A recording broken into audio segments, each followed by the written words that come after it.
Soy Fernando Díaz Villanueva, hoy es 3 de septiembre de 2020 y esto es La Contracrónica.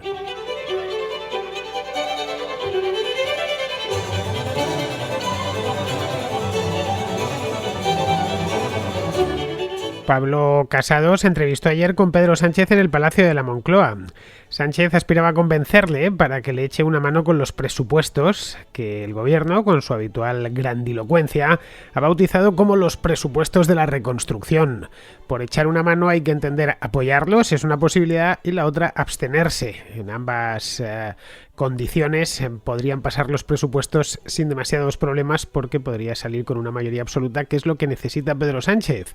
Pero Casado no ha caído en la celada, sabedor del coste que eso le supondría en votos y en aprobación por parte de su base electoral, se ha echado a un lado dejando a Sánchez un solo camino, que va a ser algo complicado de transitar. Bueno, realmente le deja dos caminos. Por un lado, le deja el camino difícil, pero le mantendría en el poder, al menos si lo consigue, que es el de buscar socios.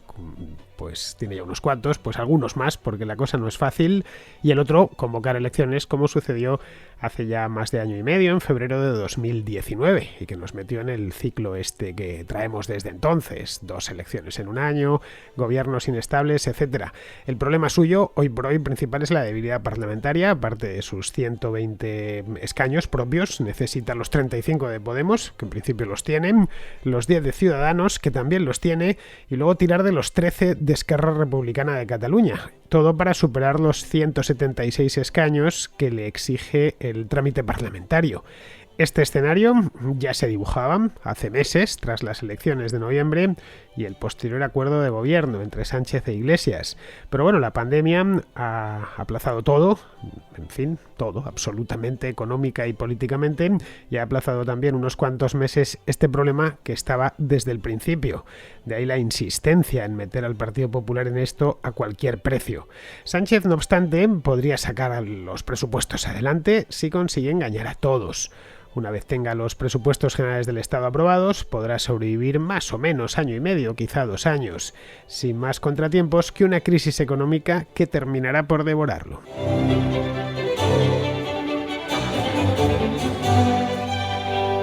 Tras el regreso de vacaciones, la única preocupación genuina de Pedro Sánchez no es la pandemia, ni los rebrotes, ni nada por el estilo, ni siquiera la crisis económica, que todavía no ha hecho más que empezar y todavía no ha enseñado su cara más amarga. La preocupación principal que tiene este hombre ahora mismo es aprobar los presupuestos generales del Estado. Gobierna tras su preceptiva prórroga, no ha quedado otra, con los que hizo Mariano Rajoy allá por 2018, poco antes además de la moción de censura que le llevó de cabeza al poder.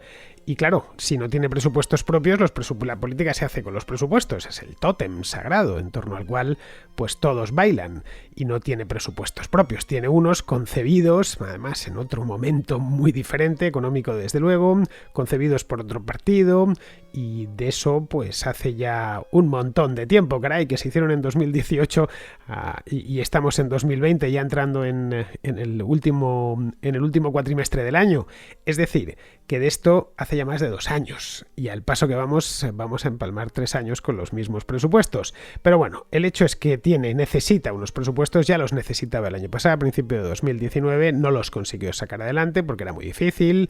Total, fue a elecciones con la idea de como mínimo sacar 150 escaños, no lo consiguió en aquel momento en abril, volvió a intentarlo unos meses más tarde, en el mes de noviembre, y tampoco consiguió los famosos 150 escaños, incluso perdió 3 y se quedó en 120, en abril había conseguido 123.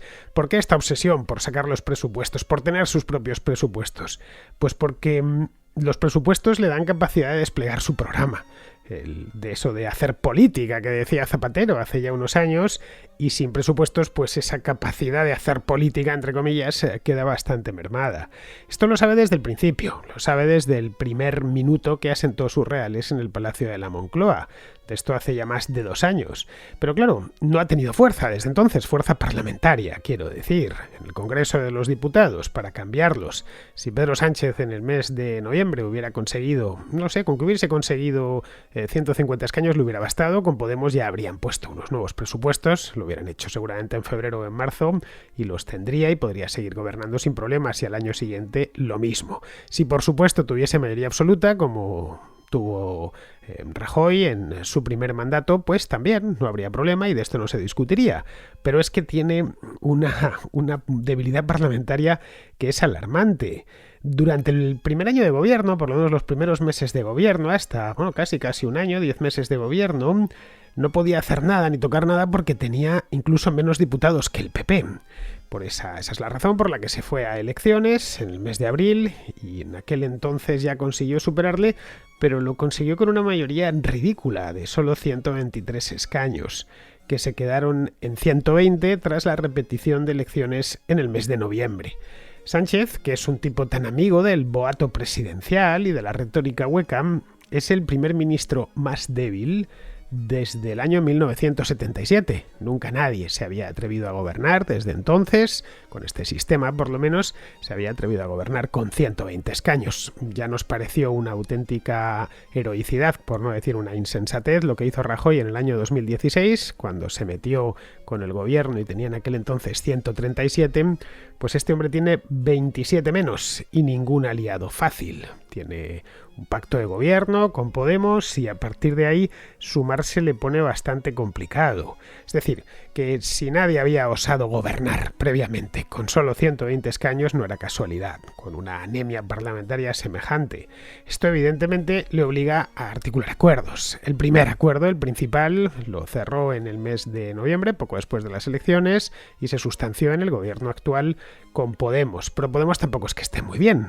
No es el Podemos de hace 5 años o el de hace 4 años. Es un Podemos ya muy perjudicado después de ir sucumbiendo, por lo menos ir entregando escaños al PSOE, básicamente, por cierto, elección tras elección. Ahora mismo, según está la aritmética parlamentaria, no le queda otra que articular tetrapartitos cada vez que quiere, no ya aprobar los presupuestos, sino aprobar cualquier ley orgánica. En España las leyes orgánicas requieren de la mayoría absoluta en la Cámara Baja. Sin ellas no las puedes pasar. Se puede recurrir al decreto, pero no siempre. Los presupuestos, por ejemplo, no se pueden aprobar por decreto. Y esto hace que si un gobierno, está pensado para eso la ley, para que si un gobierno directamente no puede ni pasar los presupuestos, pues tenga que ir a elecciones, para que los votantes se aclaren y definan mejor las mayorías. Bien, esto de la falta de presupuestos fue en última instancia la razón por la que se fue de cabeza a nuevas elecciones hace un año, que a veces se nos olvida y pensamos que lo hizo solo por gusto. No, lo hizo porque no había conseguido llegar a un acuerdo que le permitiese gobernar tranquilamente. Y la razón por la que en el año 2019 él pensaba gobernar todo el tiempo del mundo, después de la moción de censura, pero claro, no conseguía sacar los presupuestos. Esto recuerdo que fue en el mes de febrero, Esquerra Republicana le dio la espalda y a partir de ahí pues ya vio que no tenía más salidas que elecciones. Es decir, hace un año exactamente, en el mes de septiembre del año pasado, sabía que 123 diputados eran muy pocos. Y lo que hizo fue, no sabemos si por decisión propia o porque se lo dijeron sus asesores, el hecho es que tiró una moneda al aire. Pero claro, cuando tiras una moneda al aire ya se sabe, puedes salirte del lado que pretendes o no. En este caso no se salió del lado que le esperaba. Como os decía antes, esperaban quedarse más o menos en los 150 escaños, que es curiosamente lo que le estaba dando Tezanos y el CIS. No era casualidad que esas encuestas tan cocinadas como las de Tezanos diesen exactamente el número de escaños que necesitaba en aquel momento.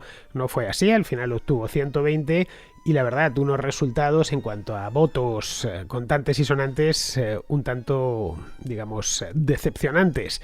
El PSOE obtuvo 6.752.000 votos en noviembre, hace menos de un año, y en el mes de abril había obtenido prácticamente lo mismo, 7.513.000. Es decir, no se había movido absolutamente nada. No había conseguido conquistar un solo votante desde el mes de abril hasta el mes de noviembre. Solo le dejaba en una circunstancia muy peculiar. Podía ir a elecciones una tercera vez, pero claro, era complicado, o llegar a un acuerdo, con Podemos obviamente, podía haber tenido un acuerdo también con el Partido Popular. Es decir, si el PP se hubiese mostrado dispuesto y demás, es posible, no, en aquel momento no se eliminaban, pero bueno, él tardó 2 días en llegar a un acuerdo, además muy ambicioso, con un abrazo muy bien escenificado de cara a la galería, con Podemos, con la idea de, bueno, luego ir, una vez ya estuviesen gobernando, a pesar y sabedores de su debilidad, a partir de ese momento, pues solucionar las cosas como viniesen. Pero vamos, de cualquier manera, cuando llegó ahí ya era débil. Él llegó al 10 de noviembre débil y salió de él más débil aún. Eso le puso en brazos de unos tipos de los que había renegado, y además había estado renegando durante mucho tiempo, que eran los de Podemos, pero claro, los de Podemos tampoco estaban en su mejor momento, también habían salido magullados de las urnas. Bien, entre ambos el hecho es que no sumaban más de 155 escaños, que son los que tienen, es decir, si la mayoría absoluta son 176, pues se quedaban a 21 escaños de alcanzar la mayoría absoluta.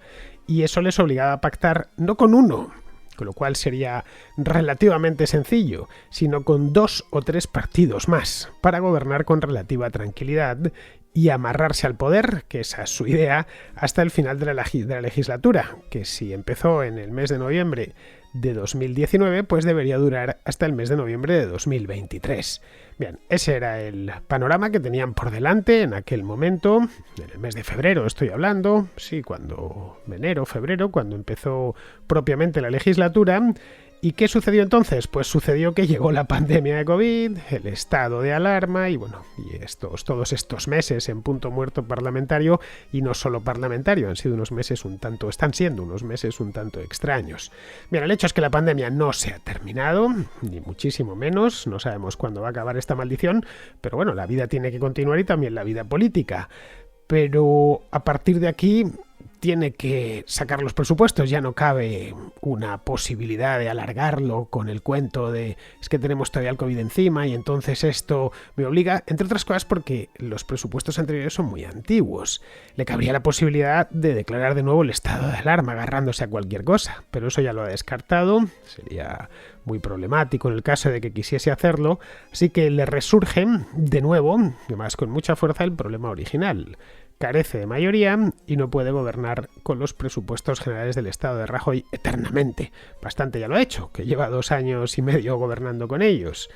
Vamos, que la pandemia, en definitiva, todo lo más que ha conseguido es regalarle, pues no ha estado mal, ha regalado 6 meses de gobierno por decreto y esto tampoco se lo esperaba.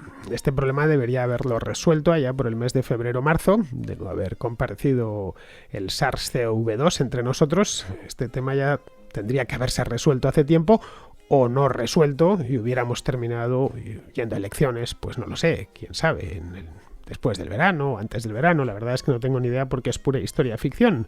El hecho es que se le presenta el problema ahora, en estos últimos meses del año, y tiene que enfrentarlo.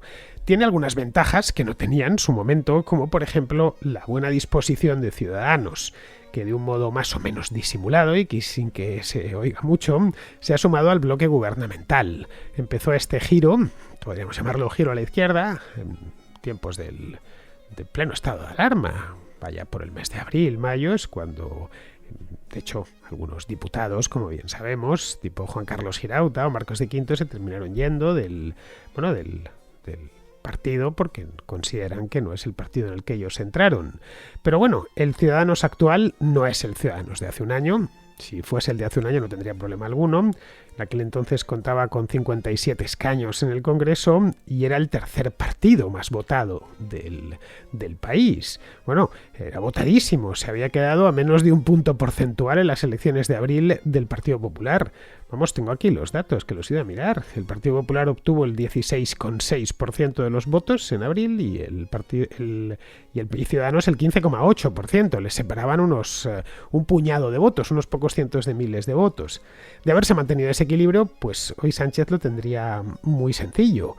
Pero el hecho es que perdió la apuesta de noviembre y ahora se encuentra con el problema que tenía tras superar la investidura, pero agravado por una crisis que no ha hecho más que empezar y que le pondrá, y esto ya creo que es más que evidente, todo cuesta arriba.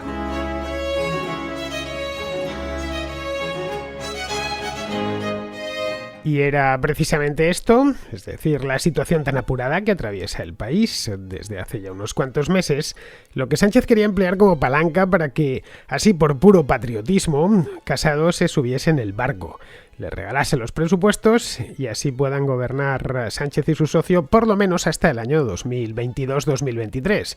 No sabemos hasta dónde llegaría el hilo de la cometa, pero desde luego de este año saldrían vivos y del siguiente seguramente también. Este regalo se podría materializar en forma de apoyo directo, es decir, votando sí a los presupuestos de Sánchez, o en forma de apoyo indirecto, es decir, absteniéndose, que es en esencia lo que le estaban pidiendo, absteniéndose por aquello de que hay que arrimar el hombro, que la situación es muy grave.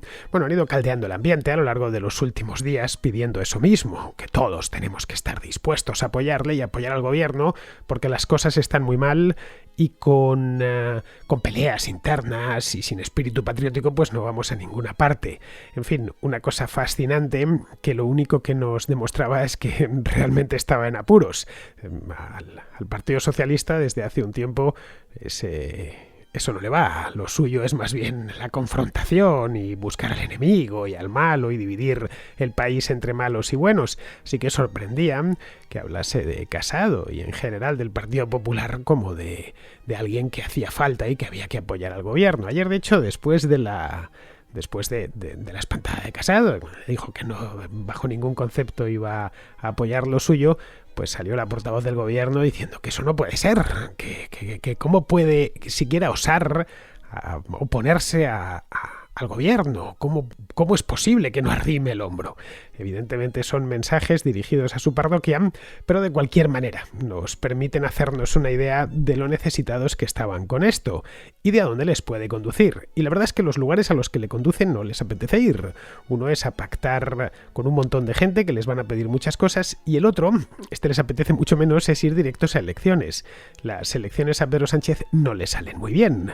Todas a las que se ha presentado ha salido mal parado. Incluso ganándolas les ha ganado por muy poquito, las dos últimas. Pero es que antes de eso, la historia electoral de Pedro Sánchez es un auténtico desastre. Vamos, que no es como Zapatero, que ganó las elecciones de 2004 y las de 2008 limpiamente.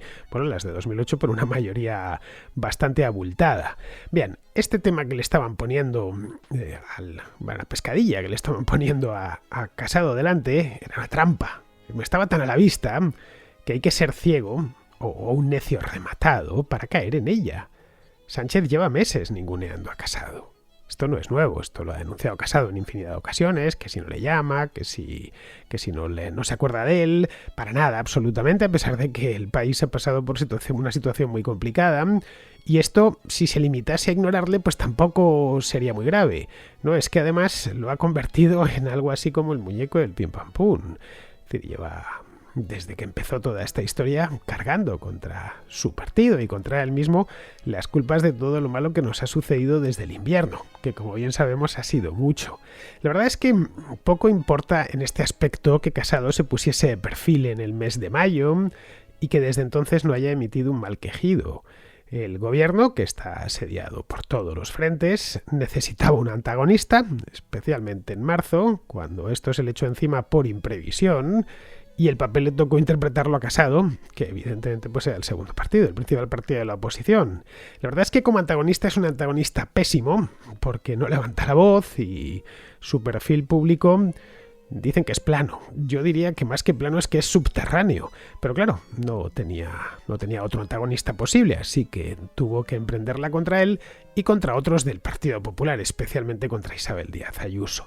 Pero claro, ahora la necesitaba para asegurar esta formalidad y ya de paso rematar la fractura en la derecha, porque esto hubiera ocasionado, vamos a poner por caso, evidentemente no ha sucedido, pero que hubiese pasado si Casado acepta y se abstiene, no digamos ya si vota a favor, pues evidentemente el principal beneficiado sería, sin ninguna duda, Pedro Sánchez y el segundo sería Vox. Es decir, el primer interesado en que Casado aceptase el cáliz envenenado que le ofrecían era el gobierno y el segundo Abascal, que se ve como coche escoba de todos los descontentos del Partido Popular.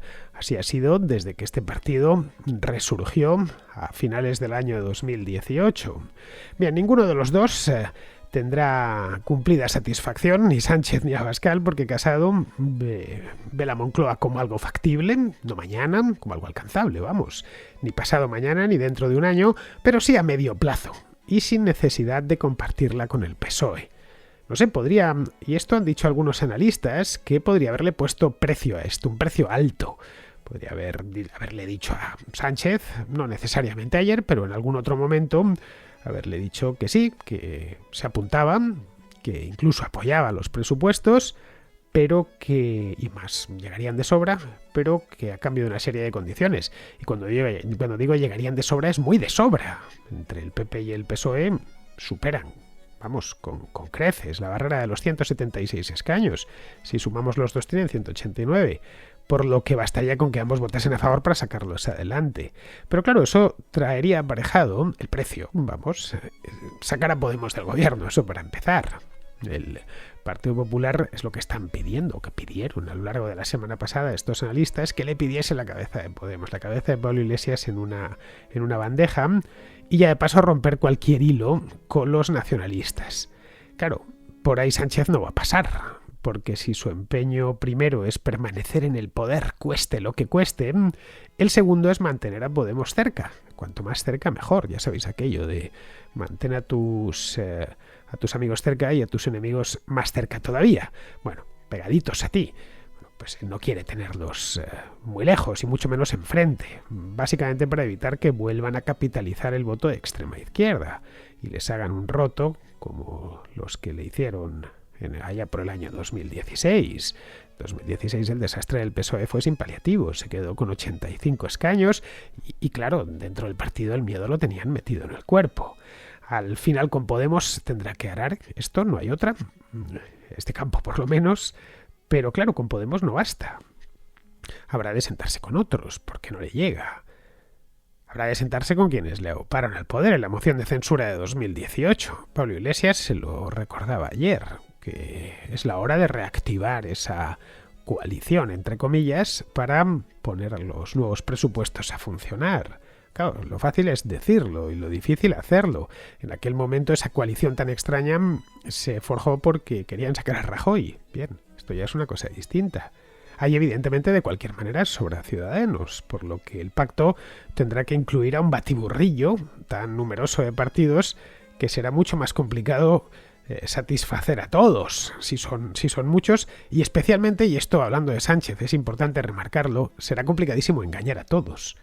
Para llegar al número mágico de 176 síes, necesita, por un lado, Podemos, que ese ya lo tiene, son 35, y luego, si se queda Ciudadanos fuera, que es una posibilidad, especialmente si entran los otros, con Podemos y Ciudadanos tampoco le llegan, se quedan en 165, les faltan 11, así que si sale de Ciudadanos, pues necesitan a partir de aquí sumar, necesitan de entrada a Esquerra Republicana, que son 13, y luego a Junts per Catalunya, que son 8. Con esto ya llegan a los 176 y lo superan. Podría prescindir de Junts per Catalunya, incorporando a Bildu, que tiene 8, y a Más País, el partidillo este de Rejón. Pero bueno, Más País solo tiene 3, de los cuales creo que a él le pertenecen 2, porque el otro es de Compromís.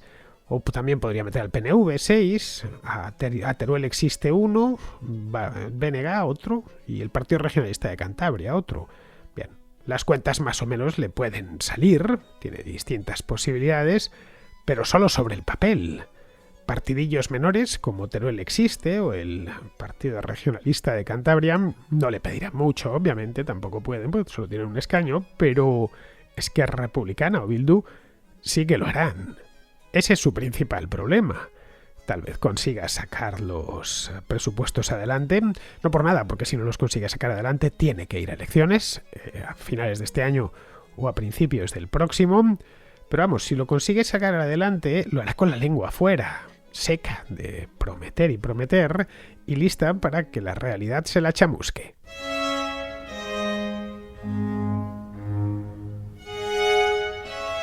Vamos con la contrarréplica, empezamos con Ignacio, que pone sobre la mesa el tema este de Kyle Rittenhouse, que tanto está dando que hablar.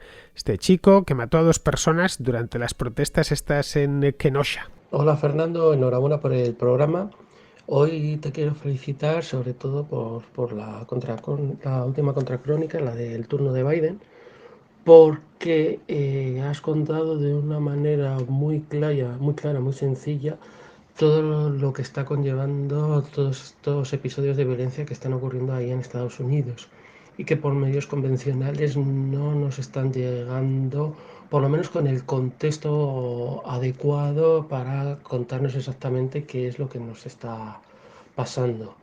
De hecho, bueno, me ha llamado mucho la atención porque en contraposición de lo que nos has contado tú, que obviamente, aunque sea lo más objetivamente posible, como muchas veces has dicho, tú eres un sujeto, siempre vas a contar de forma subjetiva, siempre vas a tener un sesgo, pero por lo menos nos has contextualizado y nos has comentado realmente, pues eso, todas esas luchas que existen ahora mismo por el momento que estamos en Estados Unidos de esa campaña. Y sobre todo el episodio que ha pasado en Kenosha, en el cual un chico de 17 años, Kyle Rittenhouse, ha disparado a varias personas. De hecho, creo que vamos, lo has comentado tú, de hecho, que mató a dos personas y hirió a otra persona. Pues en contraposición a cómo lo ha comentado, por ejemplo, Antena 3, que lo ha hecho en el episodio de deportes, comentándolo como el héroe del monopatín, haciendo una comparación a Ignacio Echeverría, que fue aquel español que se enfrentó a un yihadista en Londres y que al final murió acuchillado, ¿no? El asesino, el yihadista acuchillado, en el cual el contexto no tiene nada que ver. Y bueno, pues haciendo como un héroe a este muchacho del monopatín de Estados Unidos. Si no hubiésemos estado, si solo estamos viendo los medios de comunicación normales, si no tuviésemos una persona como tú que nos estás contando, y sobre todo ese contexto que nos estás dando de esa situación, que creo que es mucho más importante muchas veces que contar los hechos en sí, hubiese parecido de que este muchacho ha aparecido de la nada y se ha puesto a disparar. Y no el verdadero problema, que es un problema de violencia en general que existe allí. Así que agradecerte nuevamente pues este programa que tú haces y sobre todo pues que animarte a que sigas así, que sigas luchando y que bueno, que a todos los que somos patronos pues que nos estás dando muchas alegrías.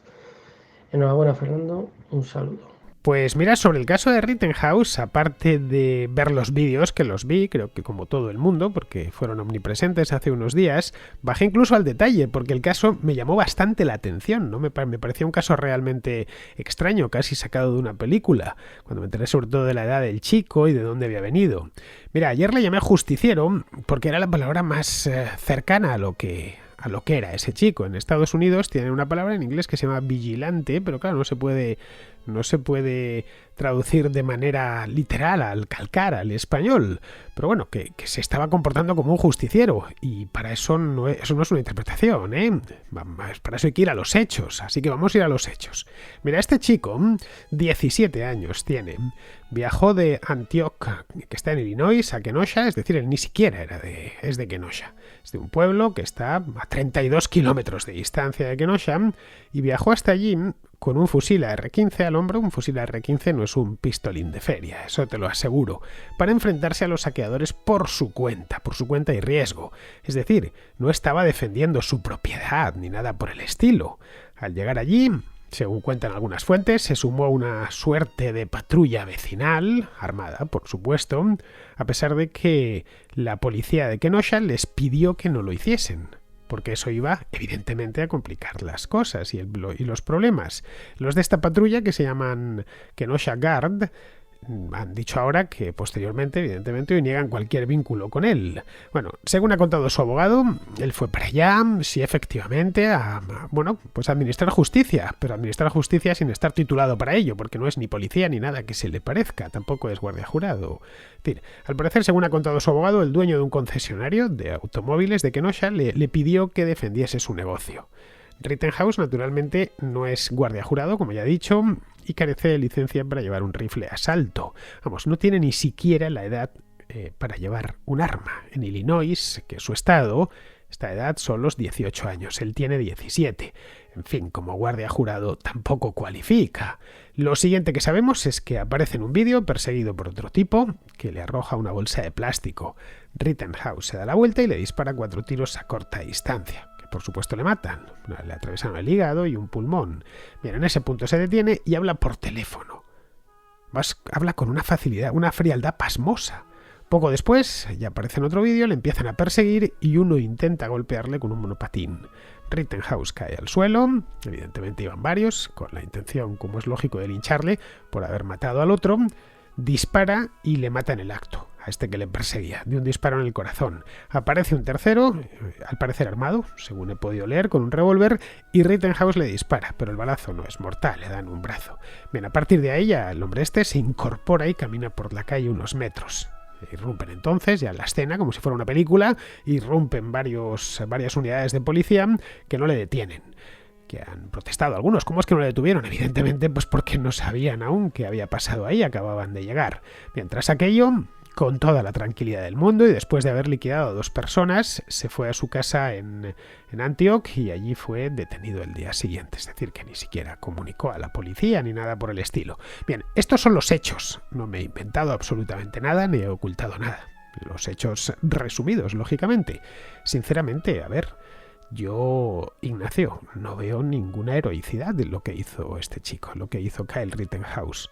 Un menor de edad, armado, con un fusil de asalto, que fue a buscar problemas donde ya había bastantes, los encontró y los agravó. Este chico no es ningún héroe. No sé cómo lo verás. Ninguno en absoluto. No estaba defendiendo una propiedad privada de una turba que fuese a acabar con su vida y con su propiedad en absoluto. Fue a buscar problemas y los encontró, como no podía ser de otra manera. A ver, legalmente supongo que podrá utilizarlo de la autodefensa. Digo, por los vídeos que se ve que efectivamente, especialmente en el segundo, estaba él tirado en el suelo y iban a agredirle. Pero vamos, sí, seguramente a su abogado le funcione. Pero vamos, este chico, de verdad, bajando exclusivamente a los hechos, no tiene nada, absolutamente nada de ejemplar.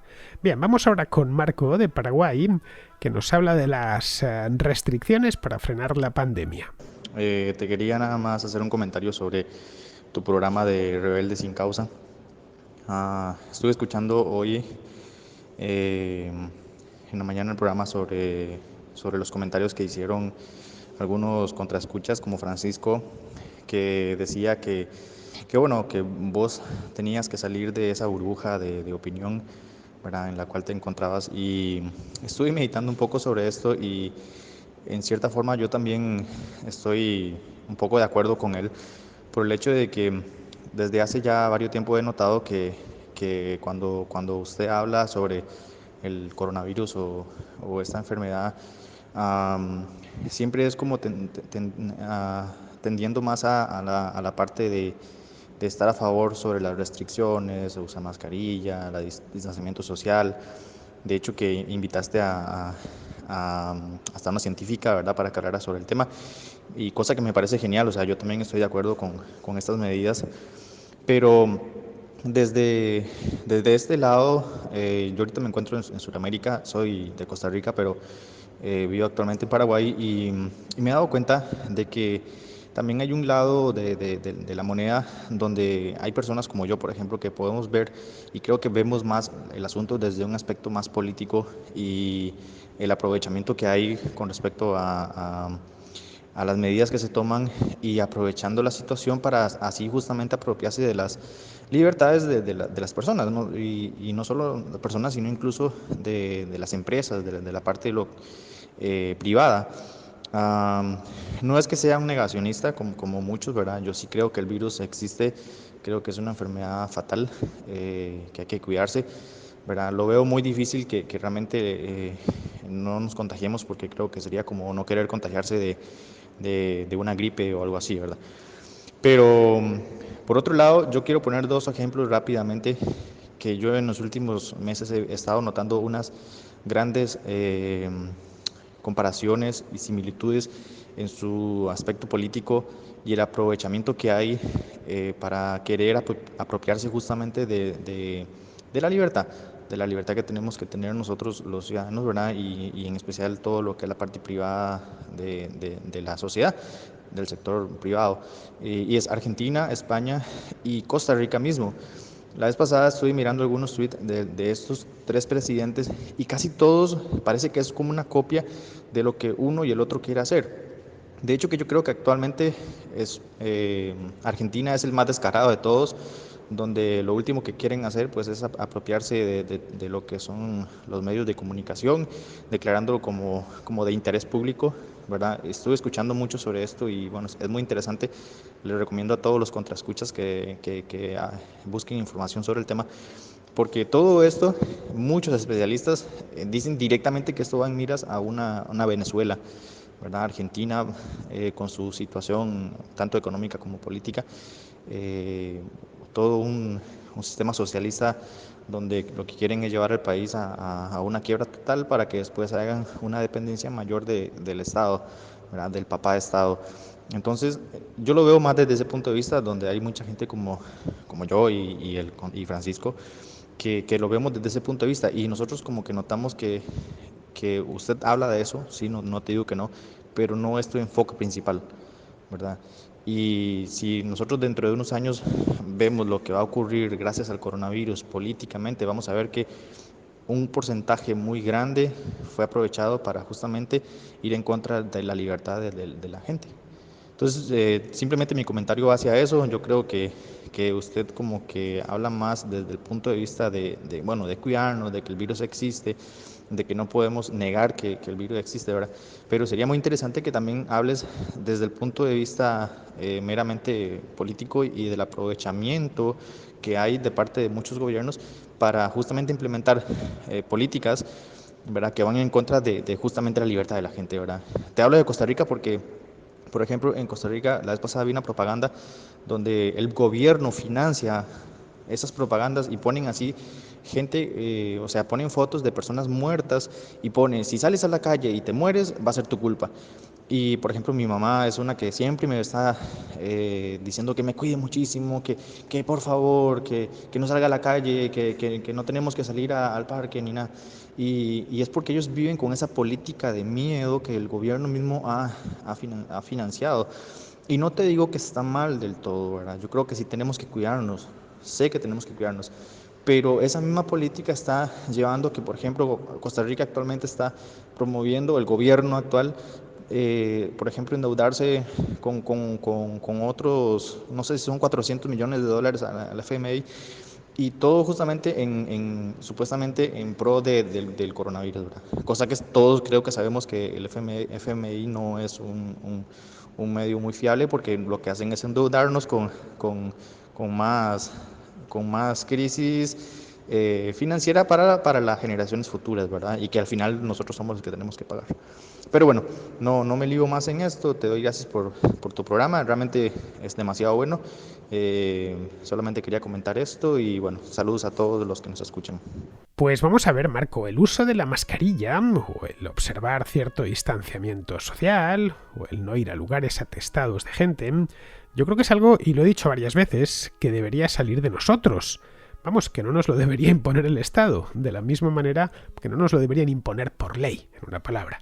De la misma manera que no tienes... El Estado, bueno, existen reglamentos municipales, pero vamos, aunque no existiesen, no sucedería, por lo menos en Madrid. Es decir, no nos tienen que recordar que está prohibido defecar u orinar en la calle, porque nadie lo hace. No sé, quizá algún borrachín, una noche que está por ahí de francachela, pero nada más. Nadie. Yo camino por la ciudad y vivo en el centro de la ciudad y nadie está orinando en la calle, no digamos ya defecando en la calle. Evidentemente, pues habrá alguna ordenanza municipal, pero aunque no la hubiese, nadie lo haría. ¿Por qué? Pues porque hacer eso, aparte de ser de muy mala educación, tiene externalidades. Y todos lo entendemos a la perfección. Bien, hoy organizar algo tan inocente como organizar una fiesta tiene externalidades. Algo tan inocente como entrar en un supermercado o en un vagón de metro sin la mascarilla y sin tomar ciertas medidas tiene externalidades. Creo que esto es tan obvio que no hace falta ni recordarlo. No lo sé, quizá el problema es que nunca habíamos vivido una pandemia. Es que hace 100 años de la última. Y por eso nos choca... todo esto no nos choca mucho. Pero vamos, las sociedades siempre se han defendido de las epidemias mediante coerción, porque no hay otra posibilidad. A los leprosos se les echaba de la ciudad y se les recluía en lazaretos. Y esto era así, nadie lo ponía en duda. Si se detectaba un brote de peste en una ciudad, a los de esa ciudad se les prohibía la entrada en otras ciudades.